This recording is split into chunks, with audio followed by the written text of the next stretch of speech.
Alhamdulillah, bila sama-sama kita merofakkan setitik kesyukuran kepada Ilahi di atas kurniaan Allah kepada kita semua, bertemu dengan bulan rahmat, bulan barakah, bulan keampunan yang Allah Ta'ala jadikan bulan ini bulan yang istimewa untuk umat Nabi Muhammad sallallahu alaihi wasallam.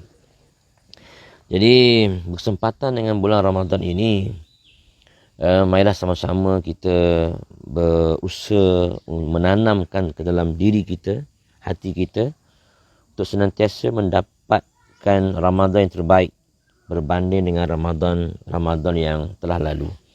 Kita berusaha untuk menjadikan diri kita insan hamba Allah yang terlebih baik berbanding dengan Ramadan yang telah kita lalui. Sahabat-sahabat sekalian, Ramadan ni bulan di mana Allah Ta'ala menjadikan hati kita ni tulus, hati kita ni lembut, hati kita ni sentiasa tersentuh dengan kesusahan, keperitan saudara seagama yang diuji oleh Allah Subhanahu Wa Taala. Inilah kelebihan Ramadan. Dan dengan sebab inilah juga Rasulullah SAW menunjukkan kepada kita kelebihan bersedekah pada bulan Ramadan. Dan kata Nabi, sedekah yang paling afdal adalah sedekah Ramadan. Afdalus sedekah Ramadan. Jadi kita perlu mengambil peluang ini. Peluang apa dia? Peluang untuk kita meraih pahala sedekah yang paling besar. Dan tidak adalah sedekah yang terlebih besar melainkan sedekah kepada golongan yang diuji oleh Allah, yang memerlukan bantuan, yang memerlukan keprihatinan kita semua.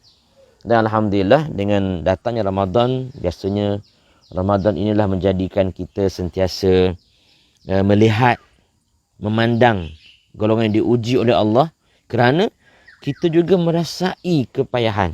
Berlapar, kita juga dahaga. Maka bila kita berlapar, kita juga dahaga, maka kita juga diajak untuk memikirkan bagaimanakah nasib golongan yang lebih lama diuji oleh Allah. Kalau kita diuji oleh Allah dalam sebulan ni je. Tapi kalau golongan lain, contohnya sahabat-sahabat kita di Palestin, sahabat-sahabat kita di Syria, mereka diuji oleh Allah lebih lama.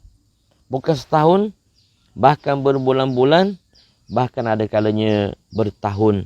Mereka diuji dengan kelaparan, mereka diuji dengan kesusahan.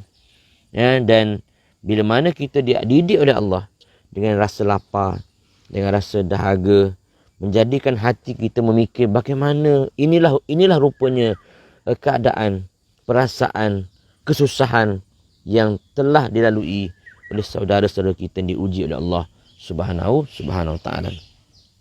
Oleh demikian, saya juga daripada Yayasan Amal Malaysia Cawangan Pahang ingin mengajak muslimin dan muslimat sekalian untuk sama-sama kita meraih kelebihan sedekah ni.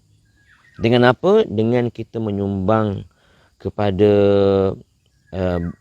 dana atau bantuan yang diuruskan oleh Yayasan Amal untuk disalurkan kepada saudara kita di Palestin.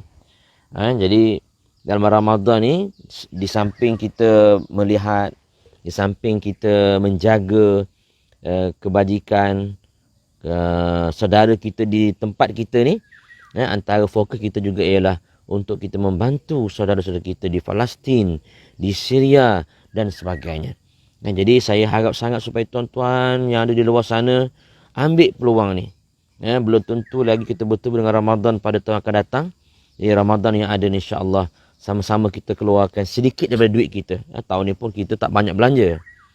Mungkin baju raya pun tak beli sangat, kuih raya pun kita tak beli sangat. Jadi bolehlah kita gunakan duit tadi untuk kita salurkan dan agihkan kepada saudara seagama dengan kita yang diuji oleh Allah lebih lama daripada kita, iaitu daripada di Palestin. Jadi nanti akan dikongsikan kepada tuan-tuan apakah pakej-pakej yang boleh kita ambil untuk kita bantu saudara seagama kita di Palestin. Dan yang paling penting, janganlah kita terlepas daripada menyalurkan sedekah ini kepada golongan yang memerlukan. InsyaAllah, moga-moga sedekah kita pada kali ini jadi sedekah yang paling baik untuk Allah Ta'ala terima dan menyelamatkan kita pada hari yang tidak ada mampu yang menyelamatkan kita selain daripada keselamatan yang dijanjikan